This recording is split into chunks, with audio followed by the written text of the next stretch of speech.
வணக்கம். Welcome to Kija's kitchen. இன்றைக்கி நம்ம பார்க்க போகிற ரெசிபி ஒரு உப்புமா ரெசிபி தான் பார்க்க போகிறோம். ரொம்ப சிம்பிளான உப்புமாங்க, ரொம்ப சீக்கிரம் பண்ணலாம். அந்த உப்புமா புதுசாக ட்ரை பண்ணுற கூட இந்த உப்புமா ட்ரை பண்ணி பார்க்கலாங்க, ரொம்ப சீக்கிரம் பண்ணலாம். இப்போ இந்த ரெசிபி எப்படி செய்யலான்னு பார்க்கலாம் வாங்க. வீடியோக்குள்ளே போகிறது முன்னாடி நம்ம சேனலில் ஃபஸ்ட் டைம் பார்க்குறவங்க தான் சப்ஸ்கிரைப் பண்ணிவிட்டு பக்கத்தில் இருக்க பெல் பட்டன் அழுத்திட்டு பாருங்கள். அப்போ தான் நான் போடுற வீடியோ உங்களுக்கு வரும். வாங்க வீடியோக்குள்ளே போகலாம். ஸ்டவ்வில் ஒரு கடாயை வச்சுருக்கேன். நல்லா கடாயை காஞ்சதும் நான் ஒரு கப் அளவு ரவை எடுத்து வச்சுருக்கேன். ரவையை போட்டு வறுத்துக்கலாம் நம்ம. இந்த ரவையோட அளவு வந்து 1/4 கிலோ. இந்த ரவையோட அளவு நல்லா பொன்னிறமாக வறுத்துக்கலாம். எனக்கு கொஞ்சம் டார்க்காக வறுத்தா தான் பிடிக்கும் எங்களுக்கு. நீங்கள் உங்களுக்கு எந்த அளவு வறுத்துக்கிறீங்களோ வறுத்துக்குங்க. பாருங்கள், நான் நல்லா பொன்னிறமாக வறுத்துட்டேன் பாருங்கள். இப்படி வறுத்திங்கன்னா உப்புமா நல்லா வாசனையாக இருக்கும் உங்களுக்கு. இப்போ நல்லா வறுத்துட்டோம் பாருங்கள். இப்போ அந்த ரவையை எடுத்து நல்லா ஒரு தட்டில் கொட்டி ஆற வச்சுக்கலாம் நம்ம. இப்போ ரவை ஆறத்துக்குள்ளே நம்ம அதே கடாயிலே வந்து எண்ணெய் ஒரு 3 ஸ்பூன் எண்ணெய் ஊற்றிக்குங்க. எண்ணெய் நல்லா காஞ்சதும் 1/2 ஸ்பூன் கடுகு உளுத்தம்பருப்பு போட்டுக்கலாம். 1 ஸ்பூன் கடலைப்பருப்பு போட்டுக்கலாம். நீங்கள் இது கூட உளுத்தம்பருப்பு கூட கொஞ்சம் போட்டுக்கலாம். நீங்கள் முழு உளுத்தம்பருப்பு கொஞ்சம் போட்டுக்கலாம். இப்போ கடலைப்பருப்பு நல்லா ஒரு பொன்னிறமாக ஆனதும் பாருங்கள், நல்லா பொன்னிறமாக ஆயிடுச்சு பாருங்கள். இப்போ வந்து காரத்துக்கு வந்து நான் ஒரு 4 பச்சை மிளகாய் போட்டிருக்கேன் நான். நீங்கள் உங்களுக்கு எவ்வளோ காரம் தேவையோ அந்த அளவு பார்த்து போட்டுங்க. ஒரு கொத்து கருவேப்பிலை போட்டிருக்கேன் நான். இப்போ பச்சை மிளகாய் கருவேப்பிலை நல்லா பொரிஞ்சு வரட்டும். இப்போ வெங்காயம் வந்து பெரிய வெங்காயமாக 2 வெங்காயம் கட் பண்ணி வச்சுருக்கு. இப்போ வெங்காயம் போட்டு நல்லா வதக்கிக்கலாம்.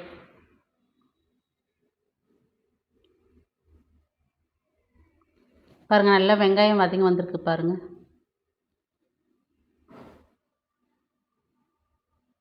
வெங்காயம் நல்லா வதங்கி வந்துருச்சு. இப்போ நம்ம தண்ணி வந்து நம்ம 1 கப்பு ரவை எடுத்துருக்கோம் பாருங்களேன். அந்த கப்பால் 3 கப்பு தண்ணி ஊற்றிக்கலாம். இப்போ நம்ம ரவை எதில் எடுத்தோமோ அதிலே அளந்து தண்ணி ஊற்றிக்கலாம். 3 கப்பு ஊற்றிருக்கேன் நான்.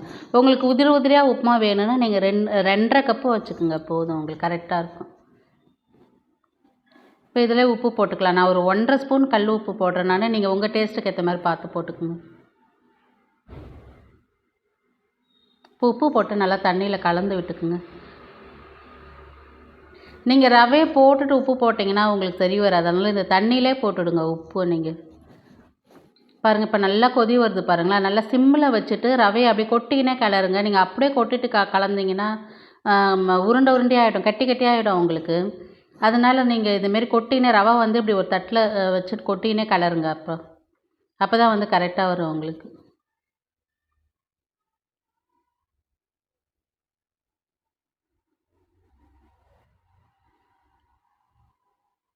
ஸ்டவ்வை கொஞ்சம் மீடியமாகவே வச்சுக்கோங்க, ரொம்ப ஃபாஸ்ட்டாக வைக்காதீங்க.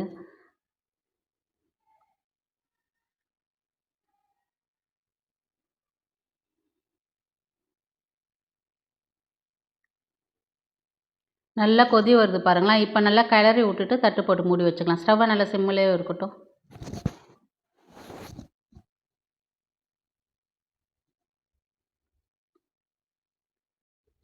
ஸ்டவ்வை நல்லா சிம்மில் வச்சுட்டு ஒரு தட்டு போட்டு மூடி வச்சுக்கலாம்.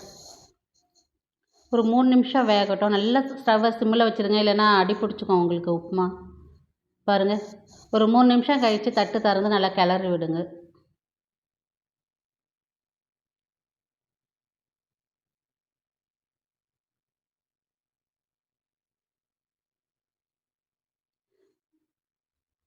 இப்போ கிளறி விட்டுட்டு இன்னும் ஒரு 2 நிமிஷம் அப்படியே வேகட்டும்.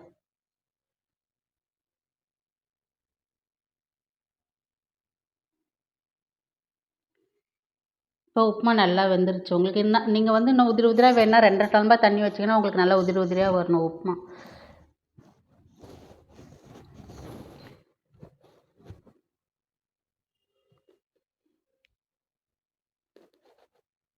இப்போ உப்புமா நல்லா வெந்துருச்சு பாருங்கள். இப்போ ஸ்டவ்வை ஆஃப் பண்ணிவிட்டு நம்ம உப்புமா எடுத்துக்கலாம். ரொம்ப சீக்கிரம் பண்ணலாங்க இந்த உப்புமா. காலைல டிஃபனுக்கும் செய்யலாம், அதேமாரி நைட்டு வந்து டின்னருக்கும் செய்யலாம். அந்த உப்புமா ரொம்ப சீக்கிரம் பண்ணலாம். உப்புமா ரெசிபி நிறைய பேருக்கு உப்புமா பிடிக்காது, ஆனால் எங்களுக்கெலாம் ரொம்ப பிடிக்குங்க உப்புமா ரெசிபி. இந்த உப்புமா கூட தக்காளி தொக்கு நல்லாயிருக்கும். அதுமாரி தேங்காய் சட்னி நல்லாயிருக்கும். கார சட்னி நல்லாயிருக்கும். ரொம்ப டேஸ்டியாக இருக்கும். எங்களுக்கு ரொம்ப தேங்காய் சட்னி ரொம்ப பிடிக்கும். அதுமாரி தக்காளி தொக்கு கூட எங்களுக்கு ரொம்ப பிடிக்கும். உப்புமா கூட தொட்டுன்னு சாப்பிட்றதுக்கு ரொம்ப ஈஸியான உப்புமா, டேஸ்டியாக இருக்கும். இதேமாரி நீங்களும் செய்து பாருங்கள். இதோட அளவுலாம் நான் ஐபட்டில் கொடுக்குறேன், பார்த்துக்குங்க. இதே மாதிரி நீங்களும் செய்து பாருங்கள். இது வரைக்கும் என் வீடியோவை பார்த்ததுக்கு ரொம்ப நன்றி. இந்த வீடியோ பிடிச்சிருந்தா லைக் பண்ணுங்கள், ஷேர் பண்ணுங்கள், கமெண்ட் பண்ணுங்கள், சப்ஸ்கிரைப் பண்ணுங்கள். அப்படியே இந்த வீடியோவை உங்கள் ஃப்ரெண்ட்ஸ் அண்ட் ஃபேமிலிக்கு ஷேர் பண்ணுங்கள். வீடியோ பிடிச்சிருந்தா லைக் பண்ணுங்கள். வணக்கம்.